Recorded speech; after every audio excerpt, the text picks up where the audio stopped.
Halo, Assalamualaikum warahmatullahi wabarakatuh. Jumpa kembali bersama Mas Yan di video sharing UTBK. Jadi sahabat semua, video ini khusus dibuat untuk Mas Bro semua atau adik-adik semua atau sahabat semua yang ingin mengikuti SBMPTN, seleksi bersama masuk perguruan tinggi, yaitu lewat ujian UTBK. Nah, apa itu ujian UTBK, kemudian apa saja materinya, apa saja tipsnya.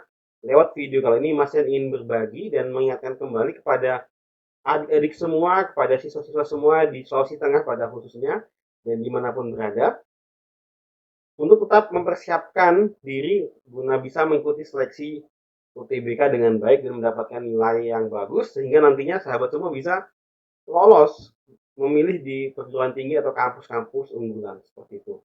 Nah, kita ingat kembali sahabat semua atau kita kenal kembali apa sih UTBK itu? Nah, UTBK itu ujian tulis berbasis komputer yang merupakan tes masuk ke perguruan tinggi yang dilaksanakan oleh lembaga tes masuk perguruan tinggi atau yang disingkat dengan LTMPT. Nah, sahabat semua, adik-adik semua, jadi sekarang itu kalau kita mau masuk ke kampus atau mendaftar kampus lewat SBMPTN atau seleksi bersama, itu kita harus melewati dulu namanya ujian tulis berbasis komputer. Nah, hasil dari UTBK ini akan digunakan sebagai dasar seleksi SBMPTN. Jadi SBMPTN nanti hanya merupakan seleksi berdasarkan nilai UTBK saja. Nah, jadi kalau nilai UTBK-nya sahabat semua itu bagus, maka sahabat semua bisa bersaing untuk masuk di perguruan tinggi pilihan yang unggulan yang nilainya juga tinggi seperti itu.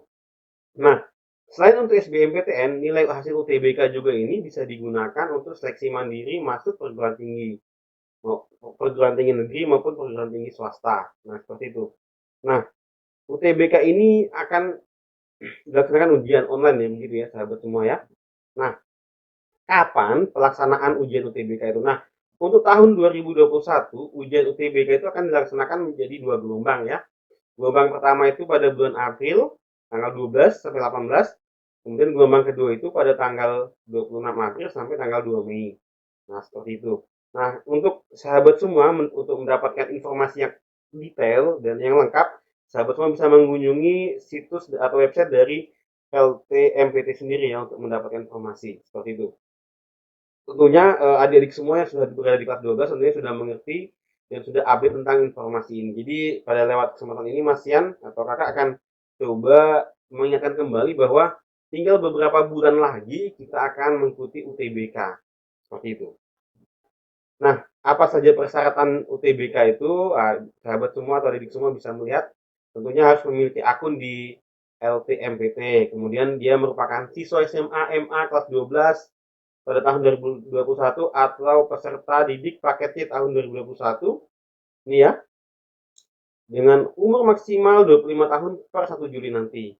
Nah, seperti itu. Nah, materi ini atau informasi ini Mas Guru semua atau sahabat semua atau siswa-siswa semua bisa diunduh di situsnya ini ya, di LTMPT seperti itu. Nah, lanjut. Di dalam UTBK itu apa saja yang akan diujiankan? Nah, seperti itu. Apa saja materi uji UTBK itu ya? Nah, lewat video ini saya ingatkan kembali ada dua yang akan diujikan pada UTBK itu. Yang pertama namanya TPS atau tes potensi skolastik dan yang kedua adalah tes kompetensi akademik. Jadi ada dua ya sahabat semua. Ada yang kita kenal dengan TPS, TPS dan TKA. Nah, di TPS itu apa aja yang isinya materinya? Tentu di TPS itu yang akan diuji adalah kemampuan penalaran umum, kemampuan kuantitatif, kemampuan pengetahuan dan pemahaman umum, kemampuan memahami bacaan dan menulis. Ada empat ya. Satu, dua, tiga, dan empat. Ada empat topik utama yang akan diujikan di TPS ini. Jadi sahabat semua jangan dipandang enteng. Ini materinya cukup luas ya. Jadi mulai sekarang teman-teman sudah mulai mempersiapkan seperti itu. Nah, selanjutnya materi tes kompetensi akademik. Nah, tentu saja tes potensi akademik ini itu berkaitan dengan materi-materi akademik yang sudah pernah kita terima di bangku SMA kemarin ya atau di madrasah. Nah, tetapi tingkatan soalnya itu lebih advance, lebih lebih sulit daripada soal-soal sebelumnya. Atau soalnya itu bisa kita sebut dengan soal-soal hot. Jadi tingkatannya sangat advance. Jadi sahabat semua tidak hanya cukup mengetahui rumusnya saja, tapi sahabat semua harus bisa bisa juga menerapkan latihan-latihan soal supaya ketika mendapatkan soal yang hot, sahabat semua bisa melakukan manipulasi-manipulasi atau berimprovisasi untuk menyelesaikan soal-soal yang tipe hot seperti itu. Nah, kemudian di TPS itu apa saja? Nah, yang pertama tadi kan ada penalaran umum ya. Ini sumbernya ini dikutip dari halaman LTMPT ya, situs resmi dari LTMPT ini situsnya. Sahabat semua bisa cek langsung nanti. Nah, di penalaran umum itu apa aja yang diujikan? Tentu tentang kesesuaian pernyataan. Itu soal-soal tentang simpulan logis. Kalau di SMA itu jika maka ada kalimat pembuka, jika kemudian kalimat keduanya, babnya maka kesimpulannya seperti apa. Kemudian penalaran analitik. Penalaran analitik ini biasanya soal-soalnya soal cerita. Kemudian soal tentang data, disajikan sebuah data, kemudian option pilihannya itu tentang kesimpulan dari data tersebut. Kemudian hubungan sebab akibat. Itu tadi tentang penalaran umum ya. Nah, kemudian selanjutnya tadi ada yang disebut dengan kemampuan kuantitatif. Ya, kemampuan kuantitatif. Wah, kemampuan kuantitatif ini berhubungan dengan matematika ya, sahabat semua ya. Berhubungan tentang matematika. Jadi matematika yang pernah kita pelajari mulai dari SD sampai SMA itu akan muncul di pengetahuan kuantitatif ini. Bentuknya berupa pilihan ganda. Nah, bisa juga terdapat poin 1, poin 2, poin 4 kemudian kita menyimpulkan. Kemudian ada juga analisis kehidupan data, bandingin dua nilai, ada juga barisan bilangan itu juga muncul di pengetahuan kuantitatif. Dan juga materi-materi matematika yang sudah pernah kita pelajari di SMP, SMA ya, sosial. Nah, ini soal-soalnya tidak terlalu eh, tidak terlalu hot ya, tapi ini soalnya kadang mengecoh seperti itu. Tetap saja teman-teman atau sahabat semua harus berlatih soal-soalnya seperti itu. Nah, kemudian tadi ada juga namanya pemahaman umum, pengetahuan pemahaman umum ya. Itu tentang apa saja? Tentu tentang bahasa Indonesia, ada bahasa Inggrisnya, ada penguasaan kosakata, ada misalkan sinonim antonim, topik bacaan, bacaan ya, diberikan beberapa paragraf bacaan, kemudian di bawahnya ada beberapa soal, kemudian kalimat efektif. Nah, kemudian IID, ejaan yang baku dan tidak baku. Nah, ini perlu diingat kembali. Ini tentang tes potensi skolastik seperti itu. Oke. Dan yang terakhir tentang pemahaman bacaan menulis, tentu saja tentang kalimat-kalimat juga ya, ide pokok, gagasan utama dan sebagainya seperti itu. Nah, ini adalah konten-konten atau materi yang ada di TPS, tes potensi skolastik ya. Jadi baik yang ada yang memilih jurusan Saintek, Sains dan Teknologi maupun yang memilih jurusan Sosum nantinya akan mengerjakan TPS ini. Jadi sama-sama ya, baik yang di Saintek, Saintek campuran ataupun Sosum juga akan mendapatkan TPS. Nanti yang berbeda di TKA-nya, TKA Sosum dan TKA Saintek itu berbeda seperti itu. Ya. Nah, seperti itu. Nah, kalau untuk kelompok ujian Saintek itu materi ujiannya jelas tadi sudah TPS dan TKA. Jadi tes potensi skolastik dan tes potensi akademik. Nah, itu jelas ya. TKA-nya itu meliputi matematika, fisika, kimia dan biologi. Nah, untuk tahun ini untuk kelompok ujian Sosum atau yang memilih jurusan Sosum, sosial dan humaniora, itu tidak ada ujian matematikanya seperti itu. Nah, seperti itu. Sedangkan kelompok yang campuran juga sama ya seperti itu.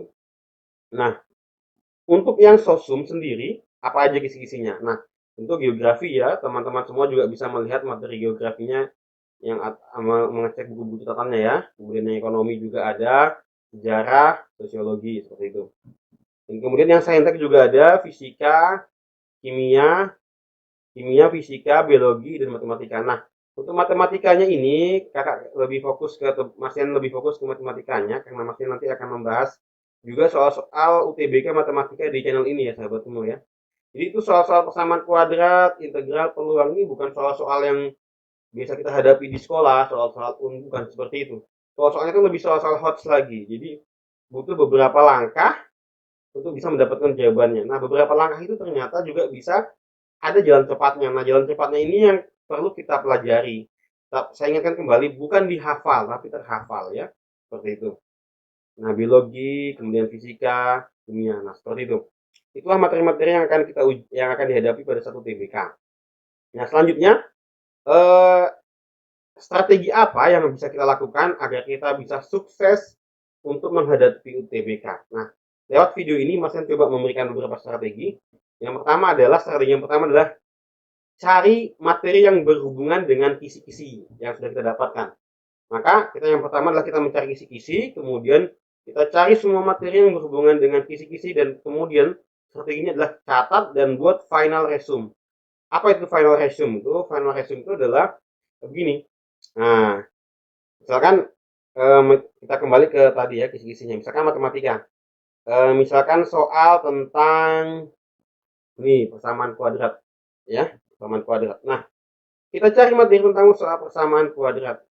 Materi tahun lalu, ini 2021 ya, tentu 2019 itu yang muncul seperti apa. Kemudian tahun 2020 itu yang muncul apa soal tentang persamaan kuadrat. Kemudian yang 2021 itu soalnya seperti apa. Nah, itu dibandingkan. Dan ini adalah menjadi final resume. Final resume ini akan menjadi semacam perbandingan kita.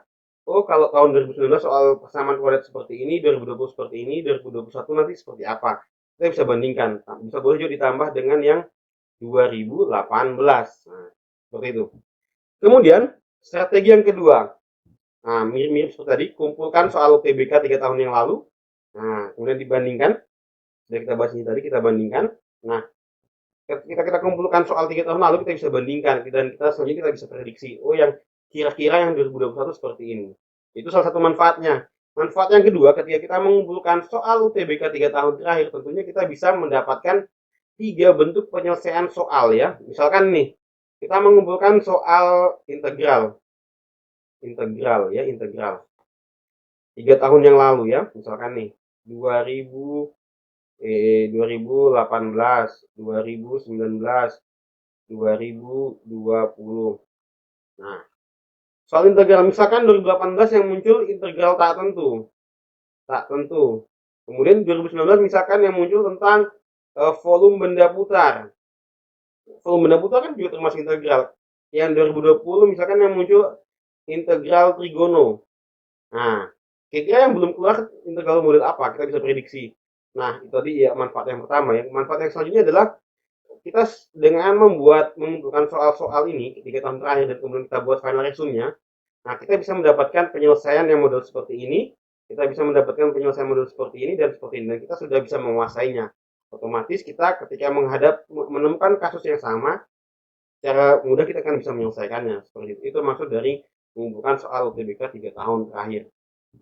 Selanjutnya, latihan soal. Nah, setelah kita mengumpulkan kumpulan soal ya 3 tahun terakhir, plus e-book untuk yang 2021, maka selanjutnya kita melakukan latihan soal. Nah, latihan soal ini kerjakanlah latihan soal tanpa melihat dulu kunci jawabannya. Jadi kita berproses dulu mengerjakan soalnya ya. Dimana kita buntu atau kita misalkan ini khusus yang matematika ya, kita buntu tidak mendapatkan penyelesaian atau ide, barulah kita intip sedikit kunci jawabannya. Oh, seperti ini soalnya. Kita bisa lakukan ini berulang-ulang agar nanti konsep ataupun rumus itu bukan dihafal tetapi terhafal. Ketika terhafal itu akan mudah kita mengingat kembali pada saat kita melaksanakan ujian nantinya. Seperti itu. Selanjutnya, strategi selanjutnya adalah try out. Jadi saya berpesan kepada sahabat semua atau adik semua, sempatkan try out UTBK. Nah, sekarang kan banyak ya platform-platform yang menyediakan try out ya. Ada yang iklannya di IG, ada iklannya di website, ada iklannya di Facebook dan sebagainya. Manfaatkan kesempatan tersebut untuk try out. Manfaatkan supaya teman-teman memiliki pandangan dan pengalaman dalam mengerjakan soal. Pengalaman menghadapi tekanan waktu, pengalaman menghadapi tekanan soal yang susah, nah seperti itu. Itu try out itu sangat membantu sekali untuk siapa teman-teman mengikuti UTBK. Minimal 3 kalinya, kalau nggak bisa 3 kali ya tidak satu kali lah atau 2 kali kita bisa melaksanakan try out. Seperti itu. Selanjutnya, terus konsisten. Nah, sahabat semua, teruslah konsisten dalam melaksanakan persiapan, baik membaca kisi-kisi, mengumpulkan resume, menyelesaikan latihan soal, itu dilakukan secara konsisten terus-menerus sedikit demi sedikit. Besok kita kumpulkan soal seperti apa, selanjutnya besoknya lagi. Nanti itu kan konsisten. Nanti insya Allah semua akan bisa dipahami seperti itu. Karena tidak ada hasil yang instan sahabat semua, ya semua melalui butuh proses. Dan sekarang waktunya sudah semakin dekat, kurang lebih 2 bulan lagi kita akan menghadapi UTBK. Nah, semoga sahabat semua teman-teman bisa sukses dalam menghadapi UTBK. Kita akan ketemu di video-video selanjutnya tentang membahas tentang soal-soal UTBK, khususnya tentang matematika. Terima kasih telah menonton video ini. Jangan lupa klik subscribe, like, dan bagikan kepada teman-teman yang lainnya. Terima kasih. Assalamualaikum warahmatullahi wabarakatuh.